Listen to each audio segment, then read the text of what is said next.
Dinas Sosial P3 P2KW Kabupaten Majo beserta dengan seluruh jajaran, Ibu Kabid beserta dengan rombongan dan Pak Desa, Ketua PATBM, Ibu Desa beserta dengan seluruh rombongan. Yang pertama dulu mohon izin Pak Gadis, tentunya sekali lagi kami sangat mengucapkan terima kasih banyak atas penerimaannya pada hari ini. Alhamdulillah terjawab sudah apa yang menjadi pertanyaan-pertanyaan diskusi kita semalam, bahwa mudah-mudahan informasi-informasi yang selama ini kita butuhkan itu kita dapatkan di Kabupaten Majo.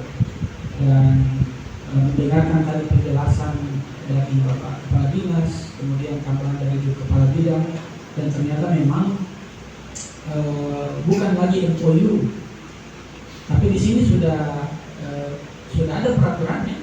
Peraturan bupati memang yang mengatur, dan saya pikir kedudukan peraturan bupati ini sudah menjadi dasar yang kuat untuk menjalankan regulasi ini.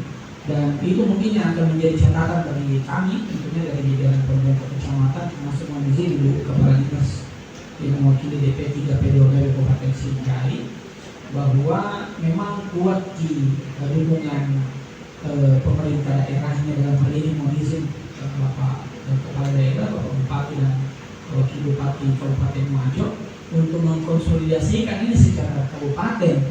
Kita mohon maaf, di desa kita yang terbentuk baru 2 PATBM sekabupaten, kita mau kuat-kuatan untuk bertahan dengan PATBM yang kita punya, sementara ada 9 kecamatan ini, 67 desa dan 13 kelurahan yang berpotensi untuk datang di wilayah dengan persepsi dan pemikiran yang berbeda gitu. Ya, dan ini mungkin mohon izin menjadi sekali lagi menjadi catatan bagi kita, dan sekaligus juga ini menjadi bahan referensi untuk Dinas DP 3 P2 Kabupaten Singgahi, bahwa setengah mati kodam PATBM sendiri ini kalau ini tidak ada dukungan secara maksudnya terkonsolidasi juga di tingkat kabupaten. Jadi kalau mau buat, saya pikir tidak ada jalan lain, ini harus bergerak semua. Iya. Dan tadi di awal memang sebagaimana disampaikan oleh Bapak Kepala Dinas bahwa hampir di semua, saya buka-buka referensi di sini kan ini tidak salah ada 100 berapa desa ya? 190, yang terbentuk sudah ada 140 lebih ya? Iya, 144. Jadi setidaknya NGO bisa membagi saja mana menjadi bagus. Selebihnya diarahkan saja untuk berjalan maksimal. Jadi banyak memang yang tersentuh.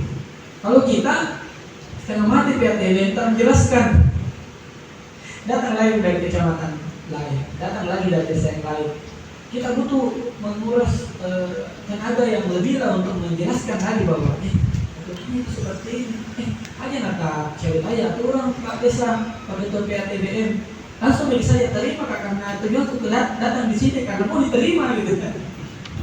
Jadi mohon maaf mungkin sedikit tambahan dari kami, dan sekali lagi saya berharap mohon maaf Pak Ketua Pak BPD, kita sebenarnya sudah cukup teknis ini bertanya, padahal sebentar setelah ini kita akan ke PATBM Center. Mungkin di sana kita juga akan coba-coba lagi gali beberapa informasi penting. Tadi Nabi Sibisi kayak Ibu Kabid bahwa jangan sampai terlalu teknis di sini Pak Camat. Nah sementara ada sebentar tempat yang mungkin kita akan lebih fokus nanti di sana untuk sharing, bertanya, karena memang di sini kita hanya untuk penerimaan dulu. Sembari mungkin ada informasi-informasi yang bisa di-sharing oleh Bapak Kepala Dinas dan anggaran APBD desa ya, seperti itu. Jadi ini untuk sementara dalam proses mendorong bagaimana PATBM ini bisa menjadi sebuah LKD, salah satu LKD ya seperti itu. Jadi nanti di dalam penganggaran Bapak di desa itu bisa termuat di dalam RAPBD desa. Tapi kami juga sementara proses sekarang ini belum. Ya, jadi itu mungkin. Apakah masih ada yang ingin disampaikan? Izin Bu, tambahan. Siap. Minum Kak dulu Bu. Silakan Pak. Iya.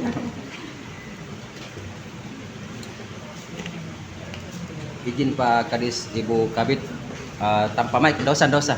Biasa tidak mau keluar suaraku kalau mic. Izin ya. Assalamualaikum warahmatullahi wabarakatuh. Waalaikumsalam warahmatullahi wabarakatuh. Jadi menyimak dari beberapa tanggapan-tanggapan dari teman-teman dan dari DP3 P2KB Kabupaten Wajo, izin Pak.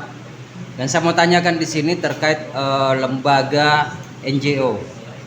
Sejauh mana NGO melakukan kegiatannya pendampingan dalam hal penyelesaian kasus di Kabupaten Wajo, dan ada berapa kecamatan yang sudah diselesaikannya?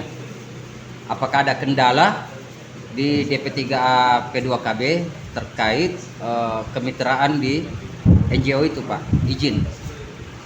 Terima kasih. Assalamualaikum warahmatullahi wabarakatuh. Tapi seiring tadi yang pertama ya tentang NGO. Yang pertama tentang sejauh mana ya Pak, tahun 2022 itu kan kemarin tahun 2022 awal kan kita membentuk ada satgas, kita bentuk kemudian menyusun perbu ya. Data NGO yang membantu kita untuk memfinalkan. Salah satu kelemahan kita di pemerintahan, belum ada SDM yang memiliki kemampuan untuk menjadi fasilitator.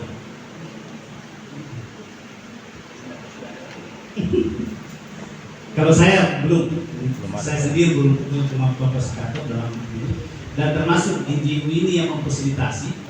Apa pentingnya pada saat penyusunan pergub itu, karena peraturan bupati itu bukan hanya legalitas tetapi juga legasi.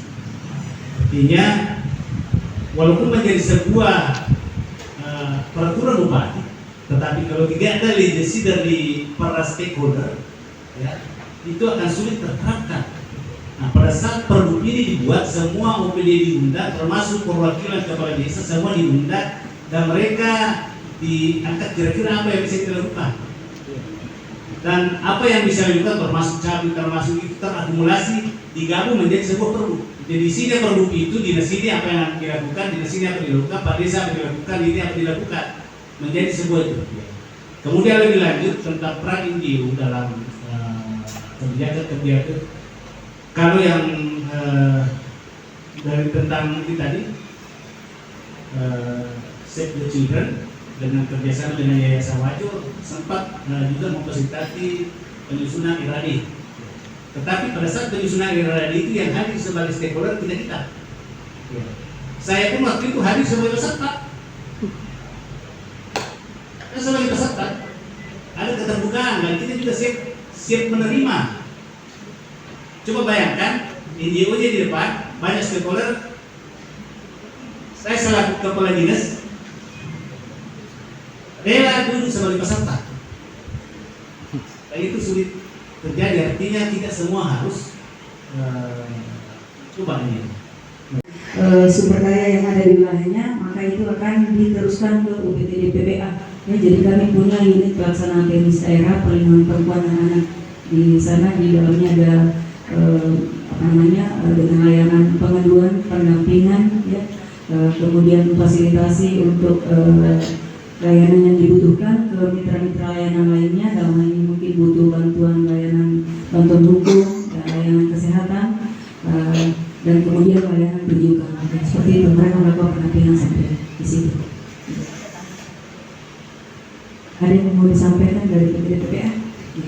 Ini ada dari PPA kami juga akan mungkin menyampaikan sesuatu. Assalamualaikum warahmatullahi wabarakatuh. Perkenalkan, saya Husni Neso SMAP selaku Kepala UPTD Perlindungan Perempuan dan Anak Kabupaten Wajo terkait dengan pelayanan rekomendasi surat keterangan layak dan tidak layak menikah. Itu kami sebenarnya di UPTD kami itu ada satu layanan, bukan dari kasus kekerasan saja. Terus yang kedua, kami di se-Indonesia Kepala UPTD PP Wajo kolaborasi, ada namanya kasus rujukan.